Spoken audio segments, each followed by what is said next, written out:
চর্যাপদ আবিষ্কৃত হয় 1907 সালে। মহামহোপাধ্যায় হরপ্রসাদ শাস্ত্রী নেপালের রাজধানী কাঠমান্ডুতে রাজদরবারের রয়্যাল লাইব্রেরি থেকে এই চর্যাপদ আবিষ্কার করেন। শ্রীকৃষ্ণ কীর্তন আবিষ্কৃত হয় 1909 সালে। শ্রীকৃষ্ণ কীর্তন মধ্যযুগের প্রথম কাব্যগ্রন্থ, এর রচয়িতা বুড়ো চণ্ডীদাস। এটি আবিষ্কার করেন বসন্তরঞ্জন রায়। গীতাঞ্জলি প্রকাশিত হয় 1910 সালে। আর গীতাঞ্জলি কাব্যগ্রন্থের জন্য রবীন্দ্রনাথ নোবেল পুরস্কার পান 1913 সালে। বঙ্গভঙ্গ রদ হয় 1911 সালে আর বঙ্গভঙ্গ হয় 1905 সালে। টাইটানিক জাহাজ আটলান্টিক মহাসাগরে ডুবে যায়। কলকাতা থেকে দিল্লিতে ভারতের রাজধানী স্থানান্তর হয় 1912 সালে। গীতাঞ্জলি কাব্যের জন্য রবীন্দ্রনাথ ঠাকুরের নোবেল লাভ, বাংলাদেশ জাতীয় জাদুঘর প্রতিষ্ঠা, যুক্তরাষ্ট্র কর্তৃক পানামা খাল খনন শুরু 1913 সালে।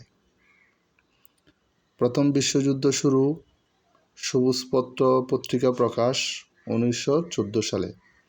সবুজপত্র এটি প্রমোদ চৌধুরীর সম্পাদনায় প্রকাশিত একটি মাসিক পত্রিকা। চর্যাপদ শ্রীকৃষ্ণ কীর্তন কাব্য প্রকাশিত লক্ষ্ণৌ চুক্তি 1916 সালে। এর মধ্যে চর্যাপদ আবিষ্কৃত হয় 1907 সালে। শ্রীকৃষ্ণ কীর্তন কাব্য আবিষ্কৃত হয় 1909 সালে, তবে বই আকারে প্রকাশিত হয় 1916 সালে।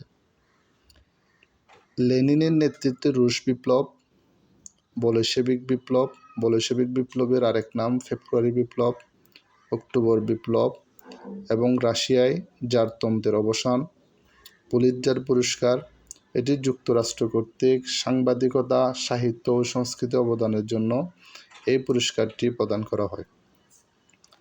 যুক্তরাষ্ট্রের প্রথম বিশ্বযুদ্ধে অংশগ্রহণ, বেলফোর ঘোষণা, এটি ব্রিটেন কর্তৃক প্রকাশিত একটি চিঠি যেখানে ফিলিস্তিন রাষ্ট্রে ইহুদিদের একটি স্থায়ী আবাসভূমি প্রতিষ্ঠার আহ্বান করা হয়েছিল।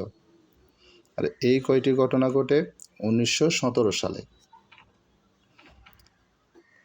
এটা আবারও বলছি, লেনিনের নেতৃত্বে রুশ বিপ্লব, বলশেভিক বিপ্লব, অক্টোবর বিপ্লব, রাশিয়ায় জারতন্ত্রের অবসান, পুলিৎজার পুরস্কার শুরু, যুক্তরাষ্ট্রের প্রথম বিশ্বযুদ্ধে অংশগ্রহণ, বেলফোর ঘোষণা, সব কয়টি ঘটে 1917 সালে।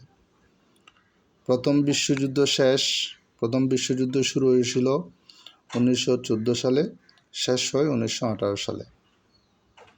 ILO ইন্টারন্যাশনাল লিবার অর্গানাইজেশন প্রতিষ্ঠা, খেলাফত আন্দোলন, জালিয়ানবাগ হত্যাকাণ্ড, রবীন্দ্রনাথ ঠাকুরের নাইট উপাধি বর্জন, সব কয়টি ঘটে 1919 সালে।